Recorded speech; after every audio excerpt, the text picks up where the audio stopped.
Let's discuss the second commandment according to the oldest, that is the Jewish enumeration of the Ten Commandments. In Christian tradition, it's the first commandment. The most common translation begins, "You shall have no other gods before me." The commandment then goes on to prohibit both making idols and worshiping idols. Most people, when they think of this commandment, understandably think that it only prohibits the worship of idols and the worship of gods, such as the ancient pagan gods of rain, of fertility, all the other nature gods, and chief gods, such as the Roman Jupiter and the Greek Zeus. However, there is a major problem with this understanding of the commandment. Since no one today worships these gods, let alone worships idols made of stone, most people think that this commandment is irrelevant to modern life. The irony, however, is that this commandment is not only relevant to modern life, it is in many ways the mother of all the other commandments. Why is it so relevant today? Because today we have as many false gods as the ancients did. And why is it the mother of all the other commandments? Because if we identify false gods and avoid worshiping them, we will eliminate one of the greatest barriers to a good world, false gods. So let's begin by defining a false god. The point of biblical monotheism is that there is only one God, and that only this God, the creator of the universe, who demands that we keep these 10 commandments, is to be worshipped. Why? First, because one God means one human race. Only if we all have the same creator or father, as it were, are we all brothers and sisters. Second, having the same parent also means that no person or group is intrinsically more valuable than any other. And third, one God means one moral standard for all people. If God declares murder wrong, it is wrong for everyone, and you can't go to another God for another moral standard. When anything else is worshipped, bad things result.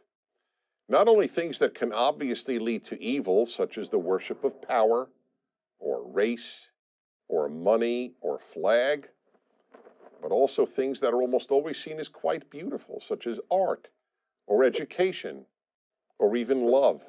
Yes, any of these often wonderful things, when worshipped, can lead to terrible results. Take art. Many of the cruelest humans in history loved beautiful music and art. But as a music lover, I learned early in life the sad fact that great music can be used to inspire people to follow evil just as much as it can be used to inspire people to do good. The great Hollywood director Stanley Kubrick vividly made this point in his classic 1971 film, A Clockwork Orange. In it, men rape and murder while classical music plays in the background. Take education. We all recognize how important education can be, from preparing people to be able to find work to understanding the world. But education in and of itself, divorced from the higher ends of God and goodness, can lead, and often has led, to great evil. Many of the best educated people in Germany supported Hitler and the Nazis, and almost all of the Western world supporters of the genocidal regimes of Stalin in the Soviet Union and Mao in China were highly educated. There is nothing about a PhD that guarantees a person will be wiser, kinder, or more ethical than someone with only a high school education. The same holds true even of love.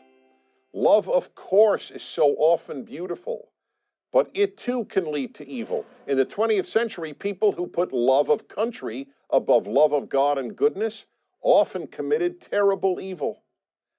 And here's a test for you. Imagine that the pet you love and a stranger, a person you don't know and therefore could not possibly love, are drowning. Do you first try to save your pet or the stranger? Well, if love is an end in itself, you save your pet. But if you hold human life as a higher value than love, you won't follow love. This commandment made the ethical revolution of the Bible and of the Ten Commandments, what is known as ethical monotheism, possible. Worship the God of the Ten Commandments, and you will make a good world. Worship a false god, no matter how noble sounding, and you will end up with a world of cruelty. I'm Dennis Prager. Join Prager University. Subscribe